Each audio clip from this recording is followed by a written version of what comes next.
Hello everyone, today I'm going to show you how to delete a status on WhatsApp.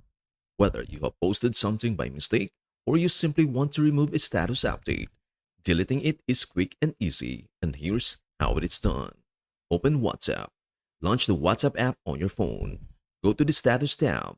On the main screen, tap the Status tab located at the bottom, iPhone or top, Android. View your posted status. Under My Status, you will see all the statuses you have posted. Tap My Status to view them. Select the status to delete. Scroll to the status you want to delete. Tap on the three dots next to the status or long press the specific status on some versions. Delete the status. From the Options menu, tap Delete. Confirm the deletion by selecting Delete again into pop-up. And that's everything you need to know about deleting your WhatsApp status. Before we end, may I humbly ask you a favor? Please do like, share, and subscribe to our channel. This means the world to us. Thank you so much for watching. We hope to see you in our next video.